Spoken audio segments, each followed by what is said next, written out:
What up, B Squad? It is your boy JB, and I am here today, you guys, with a brand new review for The Real Housewives of Miami. You guys, we're back for season 6 on Bravo, you guys. Now, the reason why this is late is because when it comes to this, I literally forgot, and I knew it going into this week that Real Housewives of Miami, it's moved from Peacock back to Bravo, and so I didn't set the DVR to record it.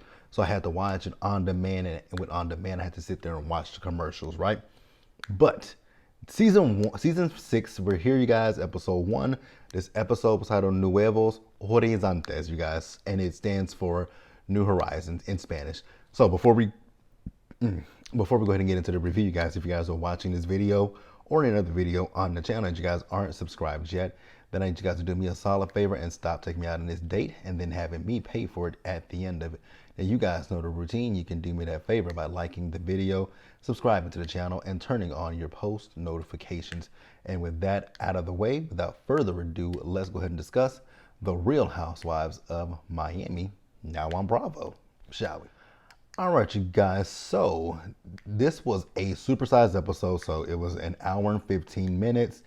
And I will say the first episode was a very good when the girls are back. And I think that this is going to be a great season for Miami. I am interested to see what the numbers are going to look like with it being on Bravo as opposed to Peacock. I hope that our girls can, deliver good numbers, but I think they'll be fine if the Real Housewives of Salt Lake City and the Real Housewives of Dubai can survive with their numbers that they had last season. And I think Miami will be good. I hope Miami will be good because Miami gives, whereas most of these other ones, in my personal opinion, they don't give, right? Now, we'll start the episode up with the person who honestly didn't give us a whole lot in this episode, and that's going to be Julia.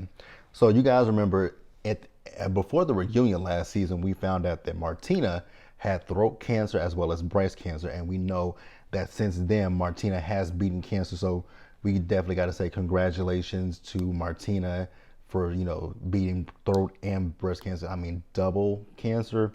Congratulations to her, and continued well wishes and thoughts and prayers to she and Julia. Now, Julia and Martina, more specifically Julia, she is the reason that I don't eat at other people's homes, right? You guys know that Julia has the house where she keeps the animals, right? I love animals as much as the next person, right? But I do believe that when it comes to animals, they should stay outside. No shade, right? Dogs and cats, we can have them in the house, right? Dogs, cats, fish, things like that. However, what I will say when it comes to animals, keep them out of the kitchen. That's all I got to say. So we see them as they're trying to put a diaper on the goat. So Julia lets us know that they have put their adoption plan, they wanted to adopt last season, right? So they put that on hold, and they were trying to put the diaper on the goat. I don't know if they put the diaper on the goat incorrectly or what, because out of nowhere, the goat just used the bathroom all over the floor, and little pellets just came out. I was like, oh my God, that was so nasty. This is, like I said, this is part of the reason that I just don't eat at other people's houses. No shade, no tea, but that is part of the reason why. Now, we found out that with Martina going through the cancer, she has lost about 20 pounds, right? And then Julia told Julia told Martina that Alexia had reached out to her and Alexia wanted to get together with her. And so Julia is going to do it. She's just wanting to test the waters to see if this is, if they can move forward. Now, you guys know that for all of last season, Julia and Alexia, they had issues with each other, right? So we do see them as they went out, and it was very pleasant. They sat down, and, Julia told her about Cardi B saying that with Larsa, she was lying about having sex 4 times in a night. You guys remember Larsa said that at the reunion. Now, what I will say, you guys, is with the Real Housewives of Miami, I know for season 5 and season 4 and 5, I started it, but I didn't complete it. We're going to complete it. We're going to see it all the way through. Now, what I will say is each season of Miami, season 4 and 5, I've watched them through. I've watched them every episode I've watched. I don't know why I just fall off with doing the reviews for Miami. I just don't know because Miami is really good to me, so I don't know why I fall off with them. But season 6, we're going to continue. We're going to be consistent with their reviews, especially since they follow Beverly Hills. So yeah, we'll do that. It is going to be interesting that we are not getting the first 3 episodes. I think we were so spoiled with Peacock that Peacock gave us the first 3 episodes, and now we're getting an episode a week. So we do see them as they sat down. Like I said, they sitting down. They both apologize to each other. They want to move forward with the friendship. With Alexia feels like when it comes to her and Julia, she feels like they've wanted to be cool with each other, but the group, she didn't want to say Adriana. She says she feels like the group comes in between it. I'm like, no, say what it really is. You feel like it's Adriana that comes in between them. So at that point, Alexia was telling Julia about the Nuevos Horizontes party, right? And so Julia says, well, not Alexia, but is Adriana invited? She says, right now I'm not in a good space with her, and neither is Marisol. And you guys remember what happened with her and Marisol at the reunion last season when she wrote that letter from Marisol's kidneys, and the situation with Marisol's ex-boyfriend who said that he was never in love with her. Now, Alexia said that she would have a conversation with not Julia, but with Adriana. So we flash forward 24 hours, and we see them have their conversation. So Adriana came in with the white flag waving, and Alexia asked her, "What is that?" She's like, "It's a white flag. Like when people go to war, and they wave the flag of peace." She looked annoyed with Adriana, but they made up, and then she invited her to the party. And then we see before the party, she called the drunk, aka Marisol, to let Marisol know, hey, I invited Adriana to the party, but I need you to be here because Todd is not going to be here. Well, excuse me. So we'll talk about Todd in just a little bit, but let's pause here and go ahead and move forward. All right, guys. So the next person who didn't give a whole lot in this episode, but she did give good enough, is Lisa. So we all know Lisa has a new boyfriend. His name is Jody. He's a very handsome guy. Looks better than that piece of shit that she is currently still married to. Wait a minute, are they currently divorced? I don't know if they're divorced. I know as of this episode, they weren't divorced. And the reason why they weren't divorced is because Lisa is contesting the prenup that she signed. So in this episode, we see her as she and her attorneys are going to go meet with Lenny's attorneys, and they're going to be doing a deposition, right? And I don't know how long the deposition was, because when she got out the deposition, but her attorney told her, like, you might want to be prepared to probably be here all day. So they did the deposition, and like I said, she is contesting the prenup. Now, I don't know how much you can contest a prenup unless you say you signed it under false pretenses. I don't necessarily know. If anybody knows, definitely let me know in the comment section, right? Lenny, that ugly ass toad, is still being a dick to her, because when she was in her interview with the producers, he called her and she asked him to Venmo him something, and I guess he was giving her a little bit of hell about it, and she hung up in his face. What I will say, Lenny, your karma is gonna come in the form of that little trollop that you left your wife for, right? What I also will say is that when it comes to Lenny, his karma is gonna come, and I don't feel bad for him. What I will say about his karma is I hope Lisa runs him through the cleaners, right? Because I'm pretty sure she'll get spousal support. I hope she gets I know she's gonna get child support, right? So I hope when she's done raking him over the coals, that little girlfriend of his, I hope she sucks him dry. And I don't mean down below, I mean monetarily. I hope that little heifer runs him through the cleaners, because he deserves it. Lenny is a world-class piece of shit. Let us pause here and let us move forward, you guys. All right, you guys. So next up, let's talk about Nicole. So Nicole and Anthony, they sold their home last season, right? We didn't see that. I guess they must have sold the home after the season wrapped. So they sold the home, and they're currently living in one of their rental properties. I was like, Lord, I would love to be not Lisa, but Nicole and Anthony, because those two right there got some money, right? Now, we see them as they're looking at this house. This house that they're looking at, it's a fixer-upper. But it wouldn't be no need for me to fix that house up, because it looked okay as is. And then the house is $21.5 million. I was like, I'd be damn. I wish I just had money. Just 21.5 million. God, that's a lot of money. I just want to know how much they worth. Again, we know Nicole is an anesthesiologist, so I know she makes good money. Anthony's an attorney. Like I said last season, and you guys know how I feel about Nicole and Anthony, that I love Nicole and Anthony. What I say about Anthony is I hope with Anthony it's not a Tom Girardi situation. I hope and pray that some years from now we don't find out that he has taken money from his clients and that is the reason that he got that private plane and all of that. I don't want nothing bad. I don't want that. I don't want that. I don't need that. But where are we at, you guys? So while they're at the house, Gertie stops by. And when Gertie came by, she and Nicole went outside and had a conversation, right? Now, you guys remember all of last season that Nicole and Larsa had issues with each other because of the fact that Larsa was going around spreading the rumor that Nicole was sleeping with doctors at the hospital. And I was like, how tacky can you be? But again, it's Larsa. Now, Nicole lets us know that she and Larsa have made up with each other. They said, they agreed. They said some things to hurt one another, right? I was like, Nicole, I don't think you should agree to that, my love, because you didn't say nothing negative to Larsa. The things you said to Larsa were a direct reflection of what she said to you. But okay, if you want to make the peace, go for it.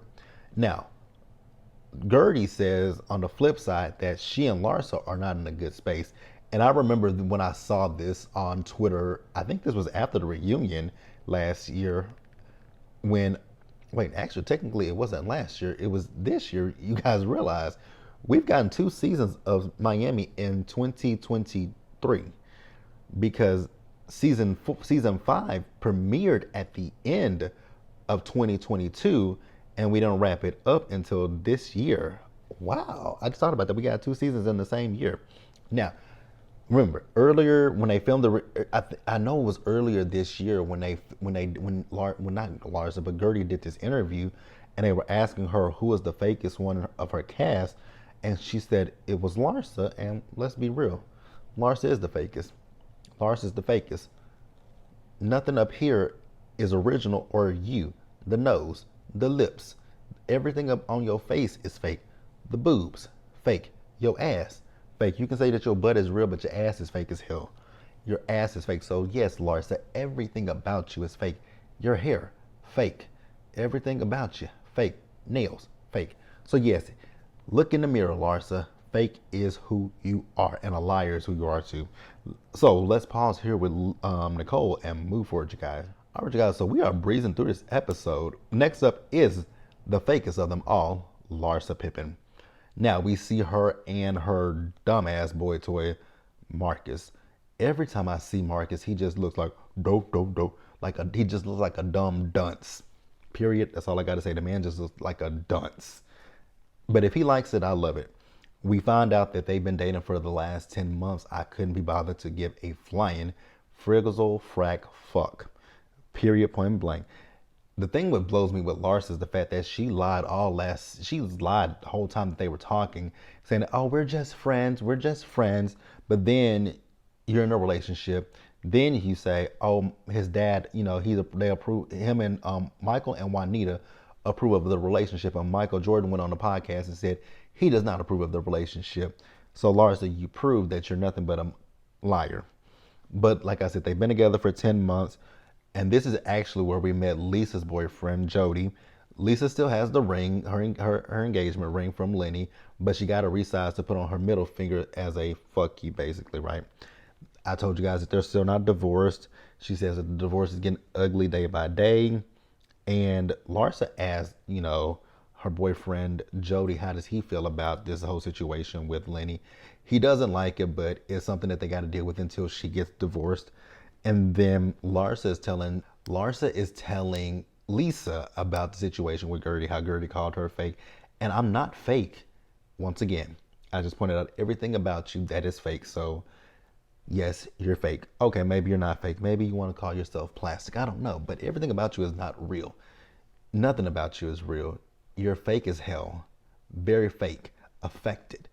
So whatever word you want to choose to use, please use it, because what she said, it is a perfect representation of who Larsa Pippen is, you guys. And that is all I got for Larsa. Let's pause here and wrap up the episode with Alexia of all people. All right, you guys. Now, you guys know for a fact that I don't see it for Alexia. I don't like Alexia. I think Alexia is a racist. Like I said last season, I will continue to call her a racist. These are my personal opinions. So I'm not putting out that that's a fact that she's a racist. I just feel that she is. I feel that she's racist. So once again, these are my opinions. I'm not saying that this is a fact. These are the opinions of JB. Nobody else's but mine. So we see her and her, we see the devil and her husband, right? And, you know, she's talking about what happened at the reunion and how she just basically wants to get all the girls together. Now, the opening scene of this episode, we saw that, and then we went a week earlier. So this is where her and Todd were, you know, walking on the beach. And you guys remember what happened with Todd and Alexia and Nicole last season when, what episode? I think it was the episode when they all got together. Yes, that's what it was. When they all got together and when they got into the argument and Nicole pulled out her black card and gave it to, was it a therapist? Whoever it was. You know, she felt the way about that. Then when Todd said, you know, talked about sending the man chocolates, remember, not Todd, but when Anthony talked about sending the man chocolates, Todd got in his feelings about that. So that caused a whole issue. So Todd apologized about it. All the ladies were talking about it in their interviews. They said it was about 9 minutes long. He did it on Instagram. Alexia would have preferred if he didn't do it that way. I was like, well, how else would you want him to do it since he did it very publicly on this here reality show? How did you want him to apologize to him? But I don't care. So, like I said, she's having a dinner, the Nuevos, Horizontes, to get the girls together. So then after that, we see Alexia with the drunk and Kiki. So she's telling them, she's also filling them in about wanting to host this party. And, you know, Kiki asked, so is everybody invited to the party? Even Adriana. And, you know, Alexia was like, well, right now, me and Adriana, we're not in a good place. And, you know, the drunk said the same thing as well. I couldn't be bothered to give a damn about the drunk. I don't really care about the drunk. Hey, right? So we get to the party and we see not Alexia, but we see Adriana, Julia, and Kiki. They're in a car. Now, what I will say, you guys know I like Adriana, but damn, Adriana, you just made up with that girl and you were in the car telling them that you think that she judges you because she married Todd, who has money. I was like, oh my God, I just don't see this coming. I don't see this boding over well, especially with Alexia, but hey, we shall see. I have not been on Twitter, so I don't know if Alexia has said anything, and I don't really care, to be quite honest with you. Like I said, I don't like Alexia, and I don't like Marisol, and I don't like Larsa, so I couldn't be bothered to really care, but hey, we'll see. Now, Marcus and Larsa, they got there, just looked like two bumbling idiots, to be quite honest with you guys. Now, when Gertie came in, Gertie hugged everybody, including Marcus and Larsa, and they both looked at each other, and he winked at her, and she's like, but she called me the fake one, but here she is being the fake one. It's not fake to come into a room and to speak to everybody. Even if I don't rock with you, I'm not gonna walk into a room and completely ignore you. I'm gonna say, hi, how are you? You know, give you a hug and move on. She didn't try to be friendly to you. She didn't ask you, like, how was your day? Like, girl, catch me up on the tea. Give me the tea. What's this? What's that? What's going on? How are you and Marcus? She didn't ask any of that. She simply came in and just gave you two a hug. That's it. So it makes her fake that she's being cordial with you. Like I said, fake would have been for her to sit down and to try to ask you about about your status of your relationship and all that kind of stuff. How are your kids? This and this and that. She didn't do that. She just literally came in and said hello. So at one point, Larsa wants to say, well, you know, what makes me so fake? And, you know, Gertie says, the fact that you are so dismissive of me and the way that you talk to me. You're a friend wouldn't talk to me that way. I was like, exactly. Larsa, you know, no, she can't think she's a good friend. Larsa can't think she's a good friend. You know, I know people have been using this word, and it's a trigger word. People, you love to use it, but Larsa does. You know, I hate to say it, but Larsa gives me like she's a narcissist, and she gives me narcissist tease. That's all I gotta say. You guys can let me know what you think. Now the ladies started to notice that, hey, Todd isn't here. So Alexia, she gave her speech, and then she told them why Todd isn't there. You know, he don't want them to bring up the apology that he gave to Anthony on social media. But Anthony said he was appreciative of the apology, and at one point, the drunk showed up, right? And I love the fact, I know people can't stand, I know people don't like Julia. Here's the thing about me. I love Julia. Julia can do no wrong for me. So if y'all feel like Julia was wrong, I don't care. When she called out the drunk, I was here for it. I was here for it, but I was also here for Gertie shutting the conversation down. And I started to put two and two together with Gertie. I was like, the reason why Gertie is acting the way she is, because when it came to Larsa and that fake comment, she walked away from Larsa. And then at one point she was sitting by herself, and Russell went up to her and said, "Are you ready to go?" And she said, "Yes." And then after that, she pulled Larsa to the side and telling Larsa that she needs her to be there for her.